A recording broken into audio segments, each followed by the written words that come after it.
ഇത് നമുക്ക് എരിവുള്ള ഒരു 4 മണി പലഹാരം ഉണ്ടാക്കാം. നമുക്ക് എല്ലാവർക്കും കഴിക്കാൻ വേണ്ടിയിട്ട് നല്ല ഇഷ്ടമാണ് എരിവുള്ള പലഹാരങ്ങൾ. അപ്പോൾ അങ്ങനത്തെ ഒരു പലഹാരം ഉണ്ടാക്കണമെന്ന് വെച്ചിട്ട് ഞാൻ ഇതേപോലെ ഒന്ന് ട്രൈ ചെയ്ത് കഴിഞ്ഞപ്പോൾ നല്ല ടേസ്റ്റ് ആയിരുന്നു കഴിക്കാൻ വേണ്ടിയിട്ട്. പിന്നെ ഇപ്പോൾ നമ്മുടെ നാട്ടിലേക്ക് ആയിരുന്നാലും ചൂടൊക്കെ മാറിയിട്ട് ചെറുതായിട്ട് മഴയൊക്കെ തുടങ്ങിയിട്ടുണ്ട്. അപ്പോൾ മഴയുടെ സമയത്തൊക്കെ ആയിരുന്നാലും ഇരുന്ന് കഴിക്കാൻ വേണ്ടിയിട്ട് പറ്റിയ നല്ല ടേസ്റ്റുള്ള ഒരു പലഹാരമാണിത്. അപ്പോൾ നമുക്ക് നോക്കാം ഇതേനെ റെഡിയാക്കാൻ. ഇത് റെഡിയാക്കാൻ വേണ്ട സാധനങ്ങൾ എന്തൊക്കെയാണെന്ന് നോക്കാം. അതിന് വേണ്ടിയിട്ട് ഞാനിവിടെ 1 കപ്പ് അരിപ്പൊടി എടുത്തിട്ടുണ്ട്. അരിപ്പൊടി നിങ്ങൾ എടുക്കുമ്പോൾ പുട്ടുണ്ടാക്കണ പൊടിയോ അല്ലെങ്കിൽ പത്തിരി ഉണ്ടാക്കണ പൊടിയോ അല്ലെങ്കിൽ നൂലപ്പം ഉണ്ടാക്കണ പൊടിയോ എങ്ങനത്തെ അരിപ്പൊടിയായിരുന്നാലും കുഴപ്പമില്ല. അപ്പോൾ ഞാനിവിടെ മെഷറിംഗ് കപ്പിലാണ് എടുത്തേക്കുന്നത്. അപ്പോൾ നിങ്ങൾ എടുക്കുമ്പോൾ ഇങ്ങനെ കറക്റ്റ് മെഷറിംഗ് കപ്പിൽ തന്നെ വേണമെന്നില്ല. അപ്പോൾ നിങ്ങൾ ഇപ്പോൾ ഒരു ഗ്ലാസ്സിലാണ് അളവ് എടുക്കണതെന്ന് വെച്ചിട്ടുണ്ടെങ്കിൽ 1 കപ്പ് അരിപ്പൊടി എടുക്കുക. 1 കപ്പ് അരിപ്പൊടി എടുക്കുമ്പോൾ ആ സെയിം ഗ്ലാസ്സിൽ തന്നെ 1/2 കപ്പ് മൈദപ്പൊടി എടുക്കുക. അപ്പോൾ ഏകദേശം ഇപ്പം ഞാനിവിടെ എടുത്തേക്കണ ഈ കപ്പിൻ്റെ അളവിലുള്ള കപ്പ് വേണം എടുക്കാൻ വേണ്ടിയിട്ട്. കാരണം ഇതിലേക്ക് നമ്മളൊരു മസാലയൊക്കെ കൂടിയിട്ട് മിക്സ് ചെയ്യുന്നുണ്ട്. അപ്പോൾ പൊടിയിൽ ഒരുപാട് വ്യത്യാസം വന്നിട്ടുണ്ടെങ്കിൽ ടേസ്റ്റിനായിരുന്നാലും വ്യത്യാസം വരുമല്ലോ. ഇതിലേക്ക് നമ്മളൊരു മസാല ഒന്ന് മിക്സിയിലിട്ടിട്ട് ഒന്ന് നന്നായിട്ടൊന്ന് കറക്കിയിട്ട് വെള്ളം ചേർത്ത് നല്ല പേസ്റ്റ് പോലെ അരച്ചിട്ട് എടുക്കില്ല, ഒന്ന് നല്ല പൊടി പോലെ ഒന്ന് മിക്സിയിലിട്ടിട്ട് ഒന്ന് കറക്കിയിട്ട് എടുക്കും. അപ്പം അതിന് വേണ്ടിയിട്ട് ഞാനിവിടെ ഇതേപോലത്തെ ഒരു വലിയ ചുവന്നുള്ളി എടുത്തിട്ടുണ്ട്. അപ്പോൾ നിങ്ങളിപ്പോൾ എടുക്കുമ്പോൾ ചെറിയ ടൈപ്പ് ചുവന്നുള്ളി ആണെന്നുണ്ടെങ്കിൽ ഒരു 2 ചുവന്നുള്ളി എടുക്കുക. പിന്നെ ഒരു 4 വലിയ വെളുത്തുള്ളി എടുത്തിട്ടുണ്ട്. അപ്പോൾ നമ്മുടെ ഇപ്പോൾ നാടൻ വെളുത്തുള്ളിയൊക്കെ ആണെന്നുണ്ടെങ്കിൽ ഒരു 6 അല്ലെങ്കിൽ ഒരു 7 അല്ലി വെളുത്തുള്ളി എടുക്കുക. പിന്നെ വേണ്ടത് പച്ചമുളകാണ്. പച്ചമുളക് ഞാനിവിടെ ഇതേപോലത്തെ ഒരു 4 ചെറിയ പച്ചമുളക് എടുത്തിട്ടുണ്ട്. പിന്നെ ഉണക്കമുളക് വേണം. ഉണക്കമുളക് ഞാനിവിടെ ഒരു 5 ഉണക്കമുളക് എടുത്തിട്ടുണ്ട്. പിന്നെ ഇതേപോലത്തെ ഒരു ചെറിയ കഷ്ണം ഇഞ്ചി വേണം. ഇഞ്ചി ഒരുപാട് വലുത് ചേർക്കണ്ട, ഇതേപോലത്തെ ചെറിയൊരു കഷ്ണം ചേർത്താൽ മതി. പിന്നെ ഇപ്പോൾ ഉണക്കമുളക് ആയിരുന്നാലും പച്ചമുളകൊക്കെ ആയിരുന്നാലും ഇപ്പോൾ നമുക്കിപ്പോൾ എരിവ് തീരെ വേണ്ടാന്ന് വെച്ചിട്ടുണ്ടെങ്കിൽ അതനുസരിച്ചിട്ട് ഈ പച്ചമുളകും ഉണക്കമുളകും ഒക്കെ കുറച്ചിട്ടും നിങ്ങൾക്ക് ചേർക്കാം. ഇപ്പോൾ ഇത്രയ്ക്ക് ചേർത്തിട്ടുണ്ടെങ്കിൽ അത്യാവശ്യം നല്ല എരിവുണ്ടാവും. പിന്നെ കുറച്ച് കറിവേപ്പിലയും വേണം. പിന്നെ വേണ്ടത് ചെറിയ ജീരകമാണ്. ചെറിയ ജീരകം ഞാനിവിടെ ഇതെല്ലാം കൂടിയിട്ട് ഒന്ന് ഒതുക്കിയിട്ട് എടുക്കുമ്പോൾ ഇതിലേക്ക് 1 ടീസ്പൂൺ ചെറിയ ജീരകം ചേർക്കുന്നുണ്ട്. ഇത് കഴിഞ്ഞിട്ട് ഈ പൊടി നമ്മൾ വെള്ളം ഒഴിച്ചിട്ട് കുഴച്ചിട്ടെടുക്കും. അങ്ങനെ കുഴച്ചിട്ടെടുക്കുമ്പോഴും ഞാനിതിലേക്ക് ഒരു 1/4 ടീസ്പൂൺ ചെറിയ ജീരകം ചേർക്കുന്നുണ്ട്. കാരണം ഇതെല്ലാം കൂടിയിട്ടാണ് ഒതുക്കിയിട്ട് എടുക്കുമ്പോൾ ചെറിയ ജീരകം അതിൻ്റെ കൂടെ നന്നായിട്ട് അങ്ങോട്ട് പൊടിഞ്ഞ പോലെയാവും. അപ്പോൾ കുറച്ച് ജീരകം മുഴുവനായിട്ടും ഒന്ന് കിടക്കണം. പിന്നെ വേണ്ടത് എള്ളാണ്. ഞാനിവിടെ കറുത്ത ടൈപ്പ് എള്ളാണ് എടുത്തേക്കുന്നത്. എള്ള് ഞാനിവിടെ 1 ടേബിൾ സ്പൂൺ എള്ള് എടുത്തിട്ടുണ്ട്. ഇതിലേക്ക് ആവശ്യത്തിന് ഉപ്പും വേണം. ഇത് കുഴച്ചെടുക്കാനുള്ള വെള്ളവും വേണം. പിന്നെ നമ്മൾ കുഴച്ചെടുക്കുന്ന സമയത്ത് നമ്മുടെ കൈമ ഇപ്പോൾ ഒട്ടിപ്പിടിക്കുന്നുണ്ടെന്നുണ്ടെങ്കിൽ അതിലേക്ക് നമുക്ക് ഏകദേശം 1 ടേബിൾ സ്പൂണിൻ്റെ അടുത്ത് ഓയിലും ചേർത്ത് കൊടുക്കാം. അപ്പോൾ ഫസ്റ്റ് ഇതിലേക്കുള്ള മസാല ഉണ്ടാക്കാൻ വേണ്ടിയിട്ട് ഇതെല്ലാം കൂടിയിട്ട് മിക്സിയിലിട്ടിട്ട് ഒന്ന് ഒതുക്കിയിട്ട് എടുക്കുക. വെള്ളം ഒഴിച്ചിട്ട് നല്ല പേസ്റ്റ് പോലെ അരച്ചിട്ട് എടുക്കരുത്. കാരണം ഈ ഉണക്കമുളകൊക്കെ ആയിരുന്നാലും ഇങ്ങനെ ചെറുതായിട്ടൊന്ന് ക്രഷ് ചെയ്ത പോലെ അതിനകത്ത് കിടക്കണം. ഇതെല്ലാം കൂടിയിട്ട് മിക്സിയിലിട്ടിട്ട് അരച്ചിട്ട് എടുക്കാൻ വേണ്ടിയിട്ട് മിക്സിയുടെ ഒരു ജാർ എടുക്കുക. ഇതിലേക്ക് വെളുത്തുള്ളി ചേർക്കുക. വെളുത്തുള്ളി ഞാനിവിടെ നല്ല പൊടിയായിട്ട് കട്ട് ചെയ്തെടുത്തിട്ടുണ്ട്. ചുവന്നുള്ളി ചേർക്കുക.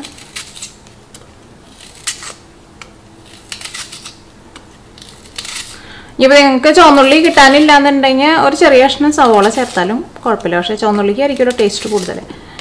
ഇപ്പോൾ സവോളയാണ് ചേർക്കണമെന്ന് വെച്ചിട്ടുണ്ടെങ്കിൽ ഒരുപാട് ചേർക്കണ്ട, ഒരു ചെറിയൊരു കഷ്ണം മാത്രം ചേർത്താൽ മതി.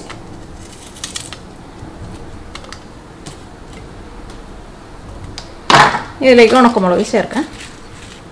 ഉണക്കമുളക് ഇതേപോലെയാണ് മുഴുവനായിട്ട് ഇട്ടാൽ മതി. പിന്നെ കറിവേപ്പിലയും ചേർക്കാം, പച്ചമുളകും ചേർക്കാം. ഈ പച്ചമുളകൊക്കെ ഇതേപോലെ ഒതുക്കി ചേർക്കുമ്പോൾ അത്യാവശ്യം നല്ല എരിവ് കിട്ടും. അപ്പോൾ അതനുസരിച്ചിട്ട് മാത്രം പച്ചമുളക് ചേർത്താൽ മതി. ഇതിലേക്ക് 1 ടീസ്പൂൺ ചെറിയ ജീരകം ചേർക്കാം.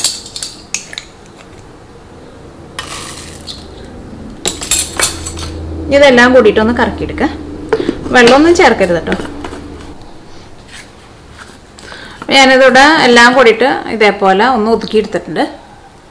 അപ്പോൾ നിങ്ങൾ ഒതുക്കിയെടുക്കുമ്പോൾ ഏറ്റവും ആദ്യം ഒന്ന് മിക്സി ഒന്ന് കറക്കാതെ കഴിഞ്ഞിട്ട് പിന്നെ ഇങ്ങനെ സൈഡിലൊക്കെ ഇങ്ങനെ ഇരിക്കുന്നുണ്ടാവും. അപ്പോൾ അതെല്ലാം കൂടിയിട്ട് ഒന്നും കൂടി ഒന്ന് ഒതുക്കി വെച്ചിട്ട് ഒന്നും കൂടി ഒന്ന് കറക്കിയിട്ടെടുക്കുക. കാരണം ഇഞ്ചിയൊന്നും വലിയ പീസായിട്ട് കിടക്കരുത്. ഇപ്പോൾ അങ്ങനെ വലിയ പീസായിട്ട് കിടക്കാമെന്നുണ്ടെങ്കിൽ നമ്മൾ പരത്തുമ്പോൾ അതിങ്ങനെ ശരിക്കും നമുക്ക് പരത്താൻ വേണ്ടിയിട്ട് പറ്റില്ലല്ലോ. ഇനി അപ്പോൾ നമുക്ക് ഇതിലേക്കുള്ള പൊടി കുഴച്ചിട്ടെടുക്കാം.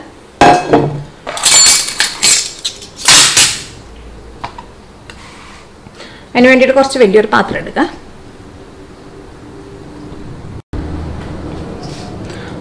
ഈ പാത്രത്തിലേക്ക് 1 കപ്പ് അരിപ്പൊടി ചേർക്കാം.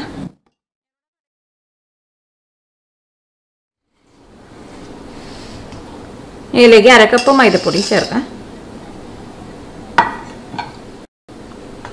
1 ടേബിൾ സ്പൂൺ എള്ള് ചേർക്കാം. 1/4 ടീസ്പൂൺ ചെറിയ ജീരകം ചേർക്കാം. ഇതിലേക്ക് നമ്മൾ അരച്ച് വെച്ചേക്കണതുണ്ടല്ലോ അതും ചേർക്കാം.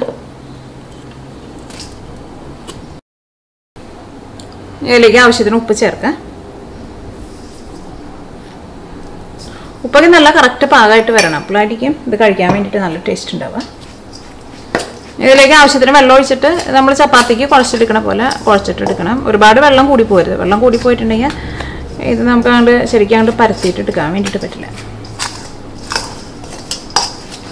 അപ്പോൾ ഇത് കുഴച്ചെടുക്കുന്ന സമയത്ത് നമ്മുടെ കൈ ഒട്ടി പിടിക്കുന്നുണ്ടെങ്കിൽ അതനുസരിച്ചിട്ട് കുറച്ച് ഓയിൽ, അത് ഏത് ടൈപ്പ് ഓയിലായിരുന്നാലും കുഴപ്പമില്ല, കുറച്ചൊന്ന് ഒഴിച്ചു കൊടുത്താലും കുഴപ്പമില്ല. ഇതിലേക്ക് ആവശ്യത്തിന് വെള്ളം ചേർക്കുക. കുറേശ്ശെ വെള്ളം ഒഴിച്ചിട്ട് കുഴച്ചിട്ട് എടുക്കുക. ഞാൻ ഇവിടെ സാധാരണ ടാപ്പിൽ വരുന്ന സാധാരണ വെള്ളമാണ് ചേർക്കുന്നത്.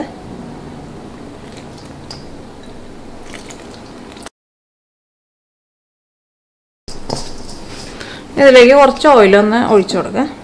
ഒരു ടീസ്പൂണിൻ്റെ അടുത്ത് ഓയിൽ ഒഴിച്ചാൽ മതി. കുറച്ച് ഒന്ന് തെളിച്ചു കൊടുക്കാം.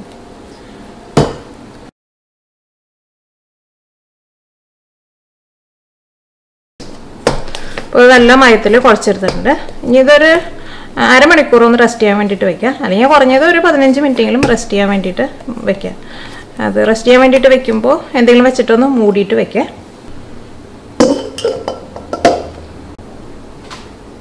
ഇപ്പോൾ ഈ മാവ് ഞാനിവിടെ അരമണിക്കൂർ റെസ്റ്റ് ചെയ്യാൻ വേണ്ടിയിട്ട് വെച്ചിട്ടുണ്ടായിരുന്നു.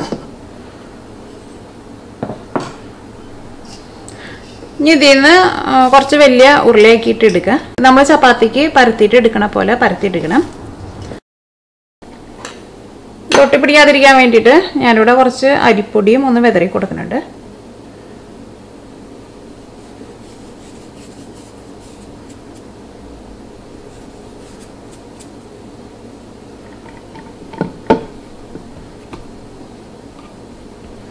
ഇതൊന്ന് പരത്തിയെടുക്കാം.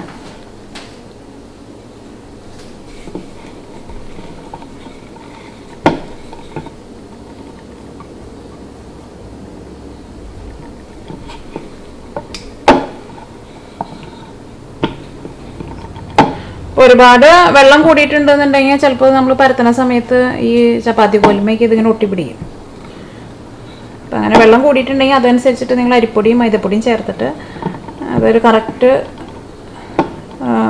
പാകത്തിന് കുഴച്ചിട്ടെടുക്കണം. ഞാനിതിവിടെ നല്ല കനം കുറച്ചിട്ട് പരത്തിയെടുത്തിട്ടുണ്ട്. അപ്പം ഇതിനൊരു കറക്റ്റായിട്ടുള്ളൊരു ഷേപ്പില്ലല്ലോ. അപ്പം ഞാനിവിടെ ഇതേപോലെ ഒരു ടിന്നിൻ്റെ ഒരു മൂടി എടുത്തിട്ടുണ്ട്. അപ്പം ഇത് വെച്ചിട്ട് നമ്മൾ പൂരിയൊക്കെ ഉണ്ടാക്കില്ലേ അതേപോലെ ഇങ്ങനെ ഒരു ഷേപ്പിൽ കട്ട് ചെയ്തിട്ട് എടുക്കുക. അപ്പം ഇങ്ങനെ തന്നെ റൗണ്ട് തന്നെ വേണമെന്നില്ല, നിങ്ങൾക്ക് ഇഷ്ടമുള്ള ഷേപ്പിലേക്ക് കട്ട് ചെയ്തിട്ട് എടുക്കുക. ഇതാകുമ്പോൾ കാണാൻ വേണ്ടിയിട്ട് കുറച്ചും കൂടി ഭംഗിയുണ്ട്.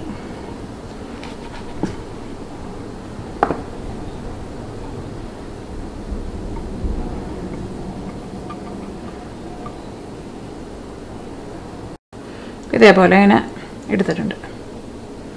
ഇപ്പോൾ ഒരുപാട് കനത്തിലെടുക്കരുത്. എന്തോരം കനം കുറച്ചിട്ട് പരത്താമോ അത്രയും കനം കുറച്ചിട്ട് പരത്തിയിട്ട് എടുക്കണം.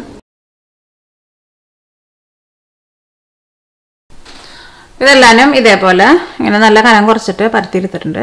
അപ്പം ഞാൻ ഇത്രയും മാവ് വെച്ചിട്ട് ഇതേപോലത്തെ ഒരു 14 ഉണ്ടാക്കിയത്. ഒരു 14 അല്ലെങ്കിൽ ഒരു 15 ഉണ്ടാക്കാൻ വേണ്ടിയിട്ട് പറ്റും. ഇത് വറുത്തെടുക്കുക.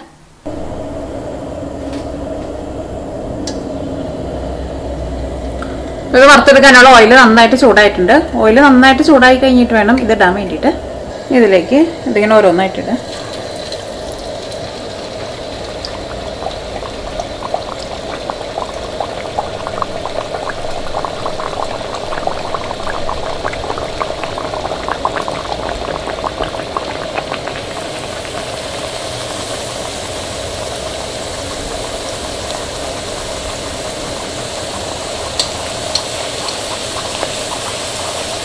ഇതേപോലെ കുറച്ച് ഓയിലൊന്ന് മുകളിലേക്ക് ഇതേപോലെ ഒന്ന് ഒഴിച്ചു കൊടുക്കണം.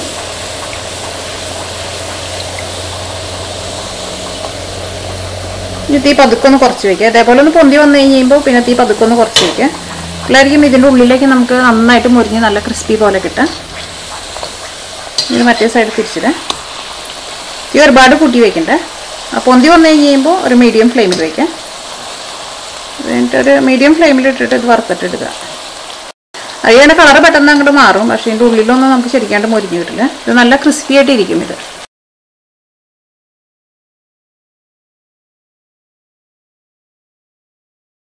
ഇപ്പോൾ നമ്മുടെ എരിവുള്ള 4 മണി പലഹാരം റെഡി ആയിട്ടുണ്ട്. ഇത് നല്ല ക്രിസ്പി ആയിട്ടാണ് ഇരിക്കുക. ഇത് ചൂടോട് കൂടിയിട്ട് ഇരിക്കുമ്പോൾ അത്രയ്ക്ക് അങ്ങോട്ട് ക്രിസ്പി ആയിട്ടിരിക്കില്ല. ഇനി ഇതൊന്നും കൂടി ഒന്ന് ചൂടാറി കഴിഞ്ഞ് കഴിയുമ്പോൾ ഒന്നും കൂടി നല്ല ക്രിസ്പി ആയിട്ട് വരും.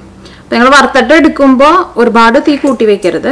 ഇത് ഓയിലിലിട്ട വഴിക്ക് തന്നെ ഇതിങ്ങനെ മുകളിലേക്ക് നന്നായിട്ട് പൊന്തി വരും. പൂരി പൊന്തി വരുന്ന പോലെ പൊന്തി വരില്ല. പക്ഷേ അടിയിൽ നിന്ന് ഇങ്ങനെ മുകളിലേക്ക് ഇങ്ങനെ ഓയിലിൻ്റെ മുകളിലേക്ക് ഇങ്ങനെ പൊന്തി വരും.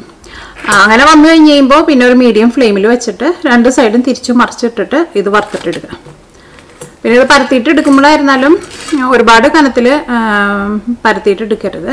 പിന്നെ അത് പരത്തി എടുക്കുമ്പോഴായിരുന്നാലും കുറച്ച് പൊടി വെതറി കൊടുത്തിട്ട് വേണം പരത്തിയിട്ട് എടുക്കാൻ വേണ്ടിയിട്ട്. അല്ലെങ്കിൽ ചിലപ്പോൾ നമ്മൾ പരത്തിയിട്ട് എടുക്കുമ്പോൾ ചപ്പാത്തി കോലുമേക്കും ചിലപ്പോൾ ഒട്ടി പിടിക്കും. അത് നിങ്ങളെല്ലാവരും ട്രൈ ചെയ്ത് നോക്കാം. നിങ്ങൾക്ക് എല്ലാവർക്കും നല്ല ഇഷ്ടമാവും.